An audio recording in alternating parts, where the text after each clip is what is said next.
오늘도 여러분들 잘 오셨습니다. 서로 인사들 나누시기 바랍니다. 참 잘 오셨습니다. 우리 교회 학교 어린이들은 따라해 보세요. 하나님이 더 높다. 큰 소리로 하나님이 더 높다. 예, 세상엔 여러 나라가 있고 각 나라마다 다스리는 이가 있습니다. 그 다스리는 일을 옛날에는 황제라고 했는데 현대에 와서는 보편적으로 대통령, 총리라고 합니다. 고대 역사 문헌을 보면 왕을 신의 대리자 또는 신으로 표시합니다. 그러나 성경을 보면 이스라엘은 그런 사상을 철저히 배격했습니다. 왕의 주권은 여호와의 주권 아래에 있고 왕이 신과 동등하다고 생각하는 것은 용납하지 않았습니다. 왕은 다만 하나님의 명령을 대기하는 종과 같은 위치로 생각했습니다. 여호와 하나님이 다스린다고 생각했습니다.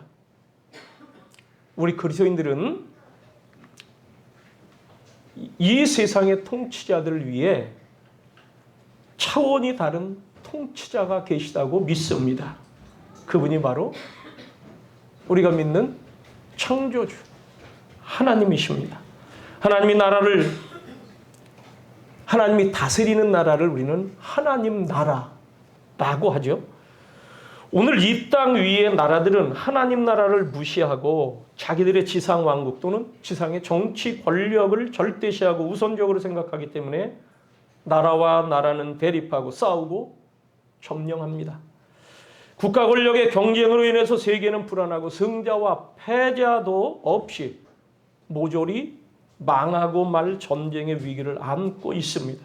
그래서 우리 그리스도인들은 하나님 나라가 임하기를 원하며 주기도문 기도를 하는 거예요. 하나님 나라가 임하옵시고 하나님 나라가 임하옵시고 주의 나라가 영원히 있사옵나이다 하며 우리는 이 하나님께서 우리를 다스려 주기를 바랍니다.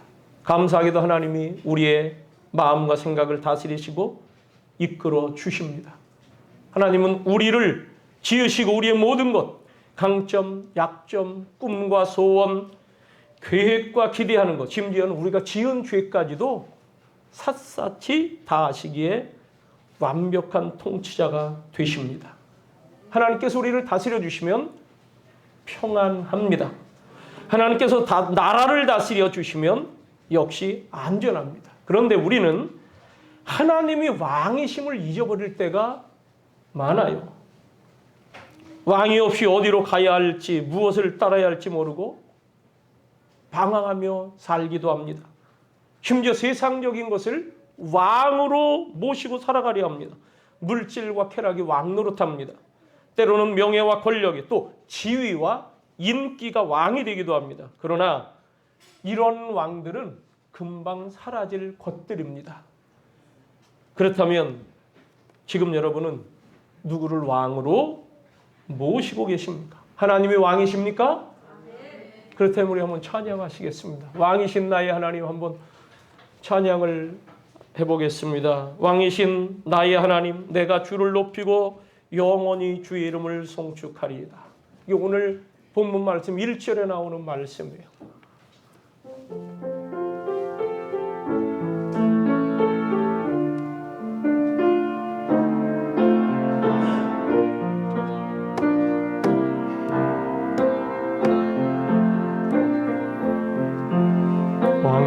왕이신 나의 하나님,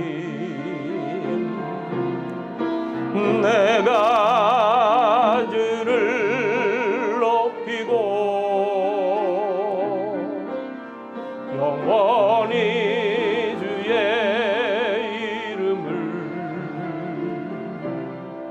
송축하리이다. 왕이신 나의 하나님, 내가 주를 높이고 영원히 주의 송축하리이다.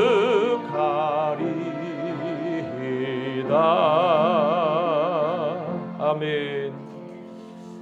지난주일 말씀에서 우리 성산교회는 이 주보에 명시된 모든 예배와 기도회를 그대로 진행한다는 말씀을 드렸습니다.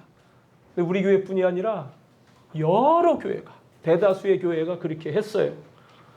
그런데 지난 목요일, 금요일 정세균 총리 교회 예배 규제 행정명령이 철회됐습니다. 총리의 부당한 행정명령이 내려진 이후에 전국적으로 수많은 교회와 교인들이 모였습니다. 교회 연합회들이 모였습니다. 기도했습니다. 그러면서 지금 교회를 탄압하는 정부는 당장 그 탄압을 멈춰라. 대단히 세게 얘기를 했습니다. 아니면 판결은 어떻게 날지 모르지만 행정소송, 우리 법적인 소송도 들어가겠다 하면서 각오를 다졌습니다. 여러분, 이 세상에 그 어떤 사람도 그 어떤 권력도 총리 아니라 대통령 왕이라 할지라도 만왕의 왕이시며 만주의 주가 되시는 하나님께 예배하는 것을 막을 자가 없습니다. 막아서도 안 되고 막을 수도 없고 막히지도 않습니다. 왜냐하면 하나님이 더 높은 분이시고 온 천하 만민의 만국의 주재자가 되시기 때문입니다. 하나님을 거역하면 개인이든지 공동체든지 권력이든지 정부든지 나라든지 오래가지 못합니다. 반드시 무너집니다. 붕괴됩니다. 사무엘상 2장에 보면 여호와는 죽이기도 하시고 살리기도 하시며 스올에 내리기도 하시고 거기에서 올리기도 하시는도다. 여호와는 가난하게도 하시고 부하게도 하시며 낮추기도 하시고 높이기도 하시는도다. 하나님이 하신다는 거예요. 하나님은 최종적인 결재권자로서 이 세상의 왕이나 총리, 대통령을 세우기도 하시고 폐하기도 하십니다. 열왕기상 19장에 보면 하나님의 사람 엘리야는 하나님께로부터 두 가지 명령을 받습니다. 왕이 하도 핍박을 하고 죽이고 하나님을 섬기는 선지자들을 박해를 했어요. 그때 도저히 거기서 살 기운이 없어요. 너무 우울했어요. 그래서 아무도 없는 광야로 내려가서 혼자 나 하나님 죽여주십시오. 자기가 죽을 수는 없어요. 여러분, 자살은 절대로 안 돼요. 기독교인은 자살은 무조건 안 되는 겁니다. 뭐 어느 누구를 하나님께서 안아주시겠다 자살한 사람은 안 안아주십니다. 그렇게들 알고 계세요. 그냥 혼자 방치되는 거예요. 천국에 못 가요. 그렇게들 아셔야 돼요. 그러니까 그것도 하나님께 맡기는 거예요. 하나님, 나 살기 어렵습니다. 너무너무 힘듭니다. 그러니 자기가 뭐 어떻게 하는 게 아니라 하나님, 죽고 싶어도 하나님 나 좀 죽여주십시오 해야지 내가 죽으면 안 된다는 거예요. 그러한 상황에서 하나님이 엘리야를 만나주시면서 그에게 두 가지 명령을 주셨어요. 하나는 뭐냐? 너 후계자를 세워라. 그래서 엘리사를 찾아가서 이 엘리야는 엘리사를 하나님의 선지자로 세웠습니다. 자기의 겉옷을 물려주며 사명을 감당하게 했으며, 또 하나는 너 이제 두 나라에 가서 왕을 세워라 그랬어요. 너는 다메섹에 가서 하사엘에게 기름을 부어 아람의 왕이 되게 하고 또 님시의 아들 예후에게 기름을 부어 이스라엘의 왕이 되게 하라. 이렇게 하나님은 한 나라의 왕을 세우십니다. 또한 왕뿐만이 아니라 그 시대를 주도해 나가는 강대국도 최강국도 교체하시는 분이고, 또 약했던 나라 되면 세워서 주도하는 나라가 되게도 하시는 거예요.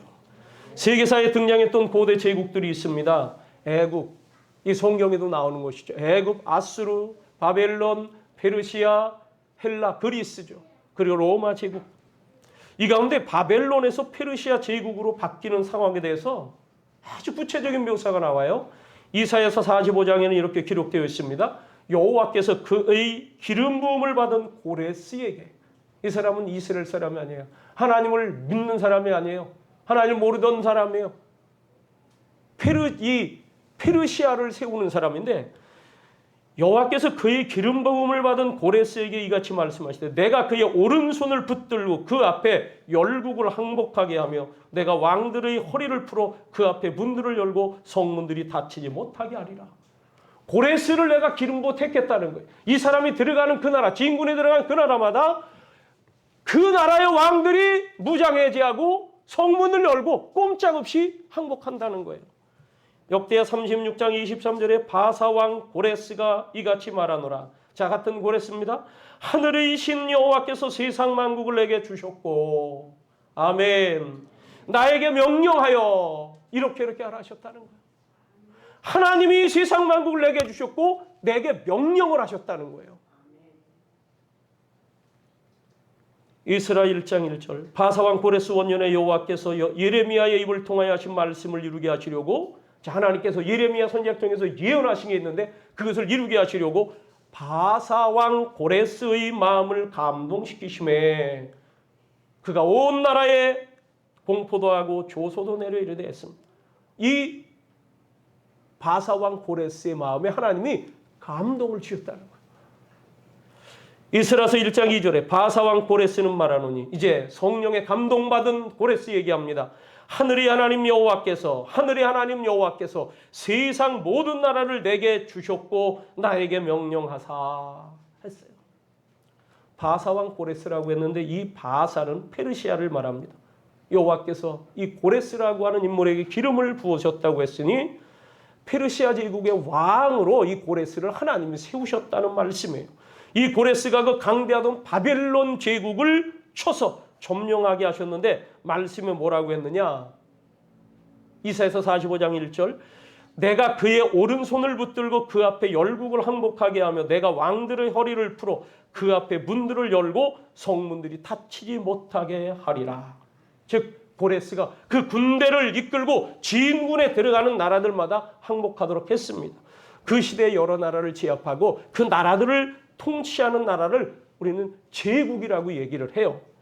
근데 이 페르시아 제국의 초당 고레스가 스스로 말하기를, 이거는 역대하 36장 23절 하늘의 하나님 여호와께서 세상 모든 나라를 내게 주셨다라고 했어요. 자기에게 그 제국을 이룰 수 있도록 하신 분이 하나님이시라는 고백입니다. 그렇습니다. 하나님은 더 높으신 분, 가장 높으신 분, 가장 크신 분이심을 믿습니다. 그래서 우리 그리스도인들은 그 하나님을 일컬어 지존하신 하나님이라고 해요. 지존하신 주님 이름 앞에 모두 무릎 꿇고 다 경배해 거룩하신 주님 보좌 앞에 엎드려 절하세. 지존하신 주님 이름 앞에 모두 무릎 꿇고 다 경배하라. 거룩하신 주님 보좌 앞에 엎드려서 경배하라. 얘들아 잘 들어라. 어느 목사님이 서재에서 책을 읽다가 그 아들 아이가 이웃집 아이하고 그 창가에서 놀고 있는 것을 잠시 보게 됐습니다. 그때 그 이웃집 아이가 말을 했어요. 야, 우리 아빠는 회사에서 아주 높아. 우리 아빠는 시장님하고 밥도 먹고 아주 대단해. 그러자 이 목사님은 자기는 아빠로서 그렇지 못한 것에 대해 약간 자괴감이 들었대. 약간. 그런데 자기 아들이 그 아이에게 대꾸하는 말을 듣는 순간 몸이 딱 멈추며 눈물이 핑 돌았다는 거예요. 그래? 우리 아빠는 하나님하고 친한데 하나님이 더 높아. 얘들아 누가 더 높다고? 하나님이 더 높아요. 여러분 하나님이 이 세상에서 가장 높다는 사실을 인정하십니까? 그렇습니다. 하나님이 더 높으십니다. 시장보다도 장관보다도 대통령보다도 이 세상 그 누구보다도 더 높으십니다. 우리 성산교회 아동부 얘들아 너희들도 하나님이 더 높다고 생각하니? 할렐루야. 그렇다면 오늘 여러분 오늘 본문 시편 145편 전체를 읽어야 되는데 오늘 찬양을 여러 타다 보니까 우리가 시간이 설교가 늦게 시작이 됐어요. 그래서 짧게 하려고 준비했어도 늦게 끝날 것 같아서 다 안 읽었습니다. 그러니까 18절에 근거해서 딱 한마디 말씀만 드립니다. 하나님께 겸손히 엎드리고 친밀히 다가가십시오. 높으신 하나님께 친밀히 다가가십시오. 겸손히 엎드리십시오. 그러면 하나님이 높여주시고 이기게 하시고 형통하게 해 주십니다. 오늘 말씀 1절에 다윗은 다윗의 시로 되어 있어요. 다윗의 찬송시. 다윗은 자신이 왕이었음에도 불구하고 하나님을 왕으로 모셨습니다. 그 결과 자신뿐만 아니라 자기 후대, 가문뿐만 아니라 그 나라, 민족이 전체가 하나님의 복을 누리며 살았습니다. 다윗은 지혜로운 사람이 됐습니다. 하나님을 왕으로 높였어요. 자기가 세상의 왕인데 내가 아니라 하나님이 왕이시라는 거예요. 사무엘상 18장에 보면 5절에 다윗은 가는 곳마다 지혜롭게 했다.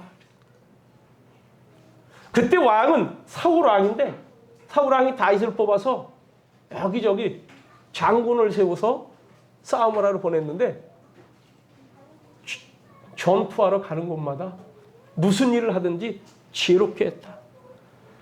14절에 가면은 모든 일을 지혜롭게 했다고 그랬어요. 다윗은 모든 일을 지혜롭게 했다. 15절에 보면 크게 지혜롭게 행했다. 따라해 보세요. 가는 곳마다 지혜롭게, 모든 일을 지혜롭게, 크게 지혜롭게. 그랬더니 왕으로서 사울에게 시기심을 가지고 사울을 직위해제해야 되겠다 하고 생각하던 사울도 다윗을 두려워했다 그랬어요. 그러나 온 이스라엘과 유다는 다윗을 사랑하였으니, 요즘 장관이라고 해서 어거지로 권력을 휘두르는 삶과 달리 다윗은 하나님이 주신 지혜로 행하다 보니 백성들로부터 신망을 얻게 되고 나아가 이스라엘 민족, 그 백성 모두에게 복이 임했습니다. 왕이 되어서도 다윗은 겸손히 행했어요. 그게 지금 시편 145편 말씀이에요. 왕인 자기가 하나님 왕이신 나의 하나님, 내가 주를 높이고 영원히 주님을 찬송해드리겠다는 거예요. 잠깐만이 아니에요. 잘 될 때만이 아니고 뭐 좀 힘들고 어려울 때만이 아니라 영원토록 주님은 나의 왕으로 자기는 모시며 받들어 찬송을 드리겠다는 거예요. 다윗은 찬양가입니다. 찬송, 노래하는 사람이에요. 악기를 잘 타는 사람이에요. 그걸 가지고 자기는 하나님을 높여드리겠다는 거예요. 왕이 왕이면서도 이렇게 하나님을 왕으로 모시고 높여드리니까 하나님께서 그를 더 높여주시는 거예요. 이기게 해주시고 형통하게 해주시는 겁니다. 사무엘하 8장 14절에 보면 어디로 가든지 이기게 하셨다. 다윗이 어디로 가든지 이기게 하셨다. 그리고 왕이 이렇게 하나님을 높여드리니까 그 나라 백성들도 하나님을 높입니다. 어떤 식으로 높였냐? 하나님, 우리나라의 다윗 왕, 그들에게 다윗은 왕이죠. 하나님, 이 다윗 왕을 부탁합니다. 다윗 왕 좀 도와주세요. 다윗 왕이 싸우러 나가면 이기게 해주세요. 다윗 왕을 지켜주시고 다윗 왕을 높여주세요. 그걸 하나님께 기도하는 거예요. 시편 20편을 보면 왕이 다른 나라와 전쟁하면서 출전하는데 여호와여 왕을 도와주시고 붙들어 주시고 승전가를 부르게 하옵소서. 여호와여 왕을 구원하여 주옵소서.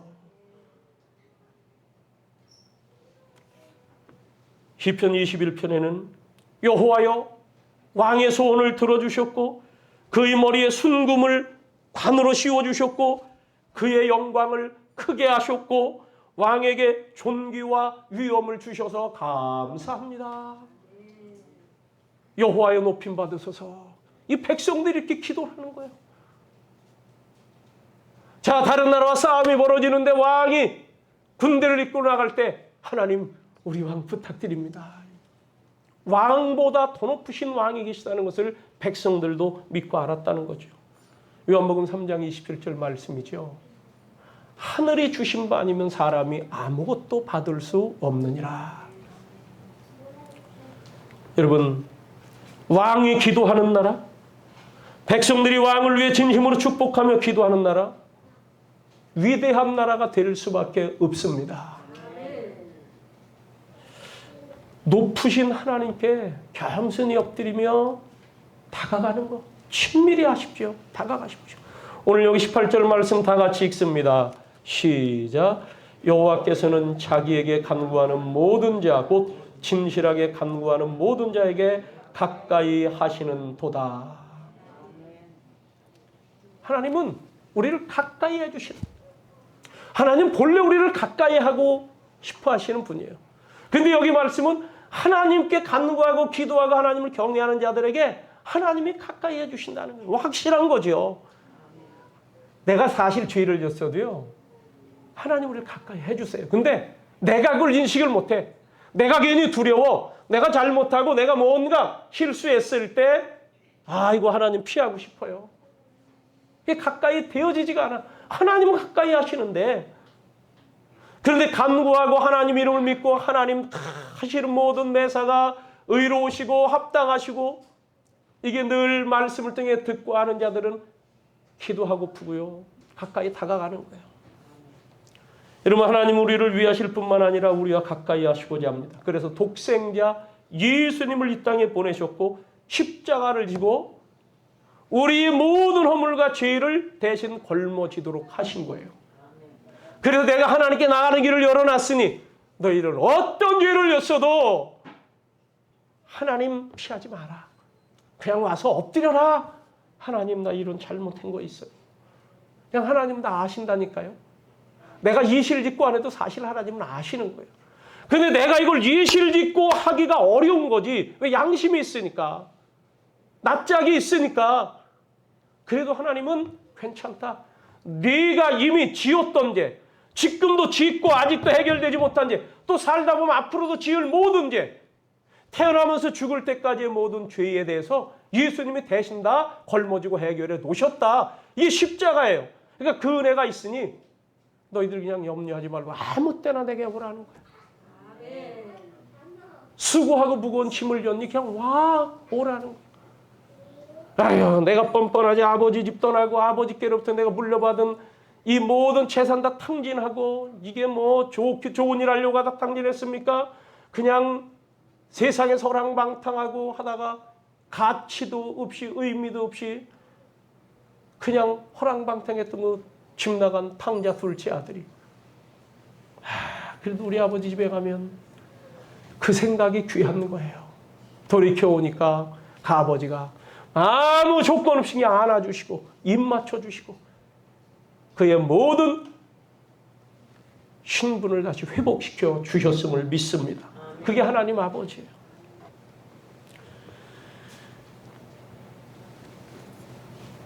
여호와께서는 자기에게 간구하는 모든 자, 곧 진실하게 간구하는 모든 자에게 가까이 하시는도다. 이스라엘 왕 다윗은 하루에 3번 기도한다고 했습니다. 제국의 총리였던 다니엘도 3번씩 기도했어요. 높으신 하나님께 기도하면 하나님께서 그 기도를 들으시고 이루어 주시고 기도하는 사람을 높여 주십니다. 시편 91편 14절부터 하나님 이르시되 그가 나를 사랑한즉 내가 그를 건지리라. 그가 내 이름을 안즉 내가 그를 높이리라. 그가 내게 간구하리니 내가 그에게 응답하리라. 그들이 환난 당할 때에 내가 그와 함께하여 그를 건지고 영화롭게 하리라. 창피당하게 하지 않는다는 거예요. 영화롭게 해주신다는 거예요. 명예회복시켜 주신다는 거예요. 얘들아 잘 들어라. 우리나라 처음 초대 대통령이 이승만 대통령이다. 이분이요, 대통령 되기 전에 매일같이 새벽에 자기의 집 이화장이라고 있어요.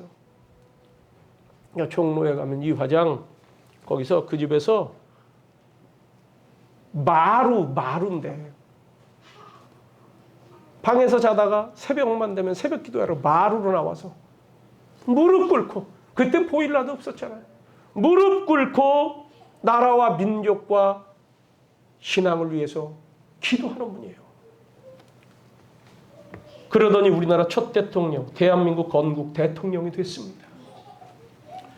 이명박 대통령이라는 분이 서울시장을 할 때가 있었는데 이분이 모든 사람이 보는 앞에서 무릎 꿇고 기도를 했어요. 무릎 꿇고.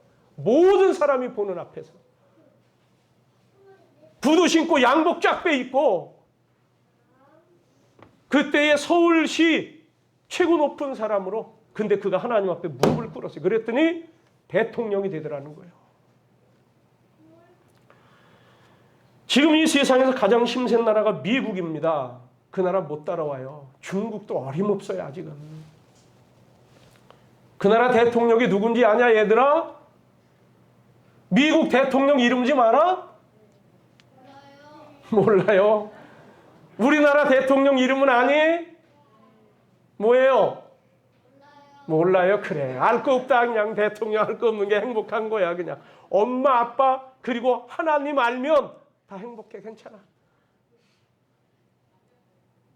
미국의 트럼프 대통령 기도 많이 하는 대통령이에요. 미국의 트럼프 대통령 우습게 보지 마세요.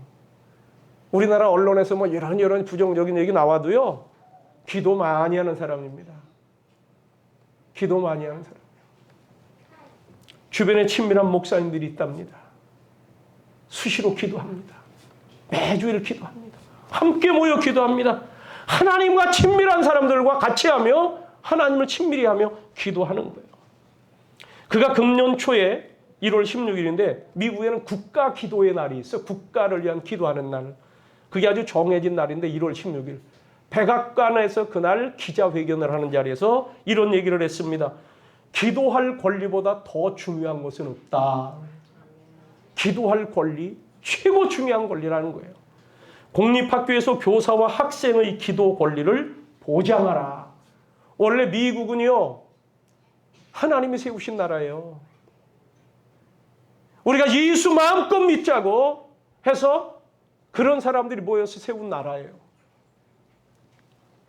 그래서 거기는 학교가 세워지기 전에 교회가 먼저 세워지고, 그 다음에 학교가 세워지고, 그 다음에 집들이 지어지고, 그 다음에 필요한 여러 시설들이 지어지고 하던 그런 나라예요. 미국에 가보니 서부계 쪽 시대에 보면요, 제일 위에 교회가 있어요. 그리고 학교가 그 아래에 있어요. 그리고 집들이 그 아래에 있어요. 제일 먼저 마을을 형성할 때 교회부터 짓던 나라죠. 그래서 전통적으로 초등학교에서 공립학교에서 아침마다 기도회가 있던 나라인데 한 어느 때부터인가 없어졌어요. 한 60년 전 이때부터 없어졌어요. 그러더니 미국이 참 굉장히 범죄도 많아지고 어찌 보면 참 썩 이렇게 편안하지 못하다. 기도를 없앴으니 그럴 수밖에 없죠. 근데 이분은 다시 이 학교에서 그런 기도의 권리를 회복해야 된다. 이걸 주장하는 왕이 됐어요. 그러면서 이 종교 자유를 침해하면 연방정부에서 지원해 주지 않을 것이다. 이런 얘기를 했어요. 문화 전쟁이 있는데 종교적인 표현을 처벌하고 심지어는 금지시키려고 하는 이 극좌파의 전체주의적인 충동이 있다라고 요 말 그대로 지적을 했어요. 극좌파. 기도하지 말라는 거예요. 하나님 섬기지 말라는 거예요. 대통령이 기도하는 나라, 국무총리가 기도하는 나라, 장관이 기도하는 나라는 안전하고 부강해집니다. 왜냐하면 만왕의 왕이신 하나님, 더 높으신 하나님께서 그들을 통해 세상에 하나님의 뜻을 다 이루게 하시기 때문입니다. 하나님은 세상을 두루 살펴보십니다. 세상 모든 사람들을 세밀하게 살펴보십니다. 악한 사람도 보시고 착한 사람도 보시고 그러시면서 그 중에 하나님이 마음에 들어 하시는 사람이 있어요. 가만히 보니까 내가 나를 친근히 하는구나. 내가 나를 찬양하는구나. 그래서 이 다윗은 저 베들레헴 산골짜기에서 목동이었는데 하나님이 그 다윗을 찾아내셔서는 너 가만히 양치기를 하면서도 내게 찬송하며 기도하고 나를 참 꽤 가까이 하네. 하나님을 가까이 하는 사람, 하나님의 말씀을 존중하는 사람이 자기 일을 소홀하게 하겠습니까? 거짓으로 하겠습니까? 엉성하게 하겠습니까? 정직하게, 진실하게, 성실하게 할 수밖에 없죠. 왜? 하나님이 주신 것에서 감사하며 기뻐하며 그렇게 책임적으로 살고자 하는 마음이 생기기 때문이에요. 지혜가 생기기 때문이에요. 아, 이것은 이렇게 해야 되겠구나. 하나님이라면 어떻게 하실까? 이걸 늘 궁리하는 거예요. 그런 다윗을 하나님이 눈여겨보시다가 아버지 심부름을 보내도록 하더니 왕에게 발견되게 하고 거기 적군 골리앗과 싸우기 하시는 중에 일약 군대 장관으로 뽑혀 올려지게 했습니다.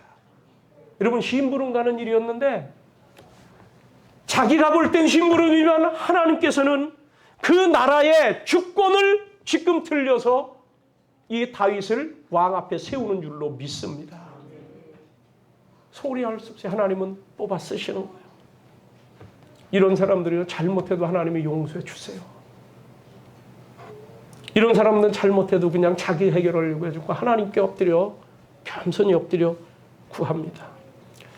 여러분, 하나님을 친밀히 하시기 바랍니다. 얘들아, 함께 따라해보자. 하나님과 함께 놀자. 예, 미국의 프린스턴 신학교 기독교 교육학 교수 리차드 오스머라고 하는 박사가요, 교회를 하나님의 놀이터라고 얘기했어요.